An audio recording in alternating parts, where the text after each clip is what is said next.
Today, we're really getting into the weeds with creative energy, or Schöpfungsenergie, as the sources call it. We're looking at this whole energetic blueprint for life, death, consciousness.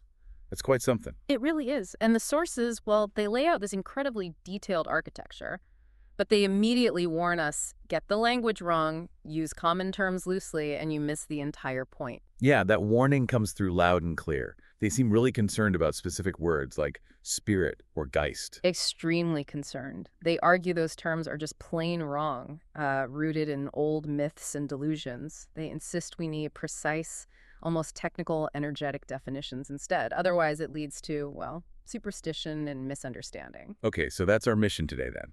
Map out this energetic system, figure out the roles of the, 7 specific energy forms they mentioned. It's right, 7 principal forms. And really nail down how this system handles evolution without carrying over conscious memories, which is a huge departure from common ideas. Exactly. It's a fascinating puzzle. And to start, we have to grasp the 2 main types of creative energy operating in a human being. #tag, the dual nature of life energy. Right, the 2 big players. What's the first one? So the first is called the life-giving creative energy. That's Belebende Schöpfungsenergie. Life-giving. Okay, so this sounds like the basic animation, the spark of life itself. You've got it. Its only job is to animate the physical body. Keep the organs going, keep the biological processes running. Think of it as the pure life force. And crucially, it's separate from thinking or learning. Completely separate, zero connection to personality, memory, intellect. It just powers the machine. And when the body dies, this energy just dissolves back into the bigger pool, the universal creative energy level. It loses its individuality. Huh. So it's like borrowing electricity for the house, but it's not the person living inside. That's a great analogy. It's the power source, not the occupant, not the learner. Okay, so if that energy just runs the body, the actual learner, the intelligence that evolves, Yeah. that must be the second one. Precisely. That's the evolving creative life energy, or Evolutive Schöpfungslebensenergie. This is the individualized bit, let's call it the spiritual component responsible for evolution. This is the one that builds knowledge over time. Yes, this is the basis of what the sources call your creative energetic consciousness. It's where the real refined learning accumulates. And when the sources talk about the spirit responsible for evolution, this is the specific energy they mean. Got it. And this distinction is where they really challenge common beliefs, especially about reincarnation. Absolutely. They state very clearly, there is no such thing as Wiedergeburt or reincarnation in the way people usually think of it, like the same personality coming back. Why not? What happens to the personality? Well, think about what the personality is. It's your unique bundle of memories, thoughts, feelings, opinions, tied directly to your brain and body. The sources call this the physical consciousness, physisches Bewusstsein. When the physical body dies, that physical consciousness and the temporary personality, Persönlichkeit it supported, are completely extinguished. Just gone. Wait, hang on. So my sense of self, my memories, everything I think of as me right now, Yeah. it just gets deleted. That's a lot to take in. It is. It's a fundamental aspect of this model. The personality is temporary, a tool for experience in one lifetime. What persists isn't the personality, but the evolutionary essence refined from its experiences. The essence. Yeah. Or the wisdom gained. Exactly. The refined knowledge, the core evolutionary progress. This essence is carried by the evolving creative life energy, which then moves on to activate a totally new personality in the next life. A new personality with zero memory of the last one. Zero conscious memory. That's the critical point. It's an evolutionary process designed to avoid the baggage of past identities, #the cosmic data processing system. Okay, this sounds less like simple reincarnation and more like a really complex cosmic data processing system. It keeps the useful outputs, but ditches the specific user interface from the last session. That's a very apt way to put it. It's all about processing the data for evolutionary value. And it starts during life, actually. How so? Your subconscious Unterbewusstsein is constantly working behind the scenes. It acts like a filter, taking the raw, messy data of your daily thoughts and experiences, refining it, and then incrementally passing the valuable bits along. Passing them where? Via that evolving creative life energy, it sends these refined results to a kind of central processing unit in the spiritual realm. The overall consciousness block, Gesamtbewusstseinsblock. The overall consciousness block. Okay, that sounds important. Is this where the main post-death processing happens? Yes, this block resides permanently in the spiritual realm. When the physical body and consciousness die, All the remaining data from that life, everything, every thought, feeling, scrap of knowledge gets transferred to this block. Think of it as a massive data upload. And then the block sorts it all out. Precisely. Its main job after death is refinement.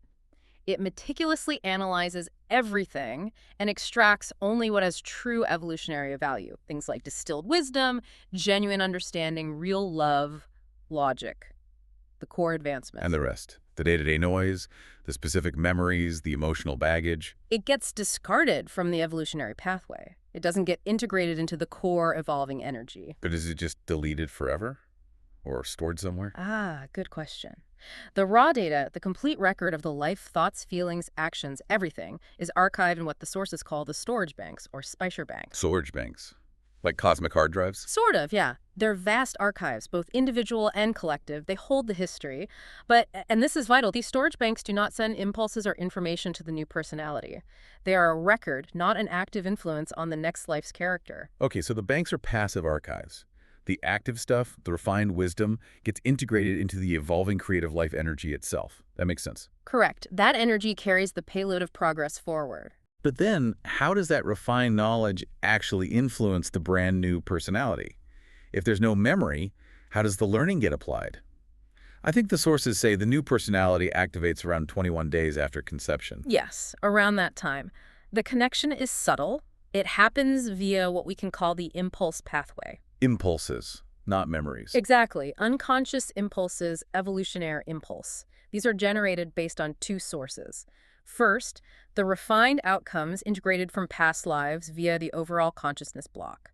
Second, there are also universal evolutionary drives coming from the evolving creative life energy's own consciousness. So it's like getting subtle nudges or inclinations rather than explicit instructions. Perfectly put.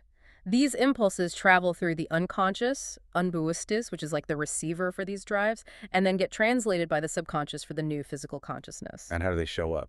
As intuition, maybe sudden insights or inspiration. Sometimes as innate talents or aptitudes, or perhaps a strong, unexplainable draw towards certain ethical principles or fields of study, but never, ever as conscious memories of a past life. And crucially, not as a fixed destiny either. Absolutely not. They are impulses, promptings. The new individual still has complete free will to choose how, or even whether, to act on them. It provides potential, not predetermination. #tag the universal energetic architecture.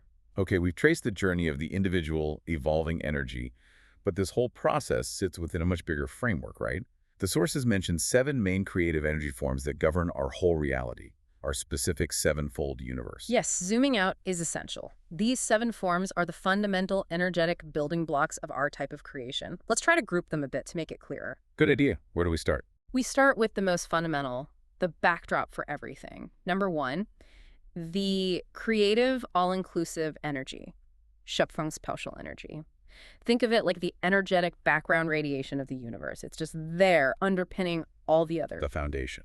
Okay, what's next? Number 2 builds on that. The creative creation energy, Schöpfungslebensenergie. This one is about generating the patterns for existence. It's the source of form, of morphology, why things take the shapes they do, from galaxies down to life forms. It drives diversity and complexity. Right. And then we have the 2 we already discussed in detail for humans. Correct. Number 3, the life-giving creative energy, Belebende Schöpfungsenergie, purely for animating biological life, plants, animals, humans. And number 4, the evolving creative life energy, Evolutive Schöpfungslebensenergie, the one focused on human learning, consciousness development, and carrying that evolutionary progress forward. Exactly. So those 4 cover the foundations and the specific life-evolution energies. The next one deals with the non-living world. The elements, physics. Precisely. Number 5 is the creative element energy, Schöpfungslebensenergie. This activates the fundamental elements and forces of nature. Think minerals, geological processes, gravity, electromagnetism.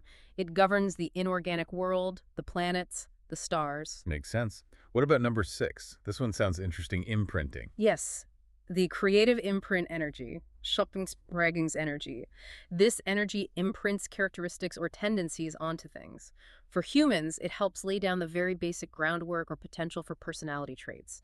For animals, it shapes instincts. For a plant, maybe it's specific species characteristics. But it's not rigid. You mentioned free will earlier. Absolutely not rigid. The sources stress this point. It provides a tendency, an initial coloring maybe, but never a fixed destiny.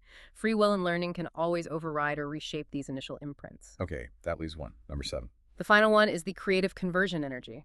Schöpfungslebensenergie. This is the energy of transformation and change. Oh, so. It governs the conversion between different forms of energy and even matter, like matter to energy in stars, or potential knowledge becoming actual action. It oversees the whole dynamic of cycles, of death and new creation, ensuring the system isn't static but constantly in flux. Hashtag the necessity of precision and self-responsibility. It's fascinating how interconnected these all are.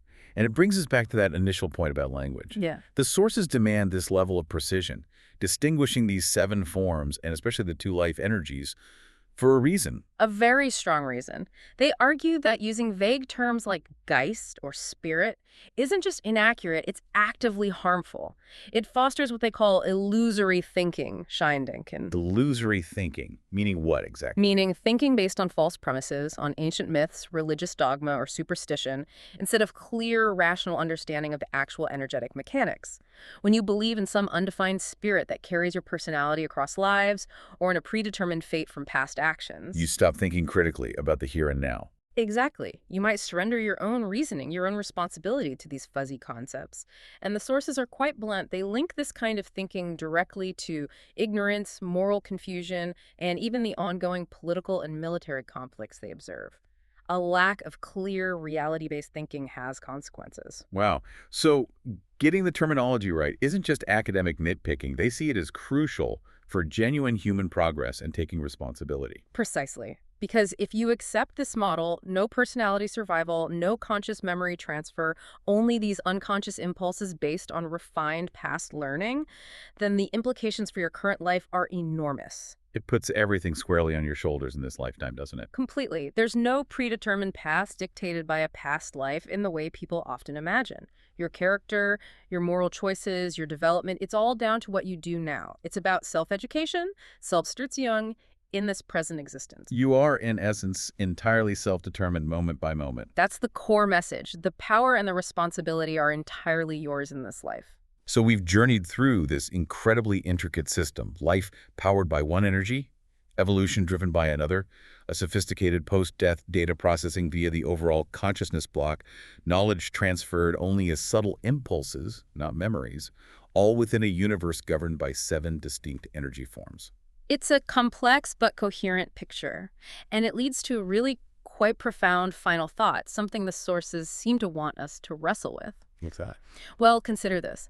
The evolving creative life energy, your core spiritual essence, is continually integrating refined, positive, evolutionary knowledge, wisdom, love, logic, from potentially countless lifetimes via that overall consciousness block. It's becoming increasingly developed. Right. Yet each time it has to activate a brand new, essentially morally neutral personality, starting from scratch without conscious memory, equipped only with those subtle impulses. Ah, I see where you're going. If the core energy holds so much accumulated wisdom, but the new personality starts fresh, how immense, then, is the burden of self-determination, the responsibility that falls squarely on you in this single lifetime to actually use your free will, to listen to those subtle inner prompts, and to achieve genuine progress? Your growth or your stagnation is truly your own creation. A powerful question to ponder. Something for all of us to think about as we navigate our own self-education.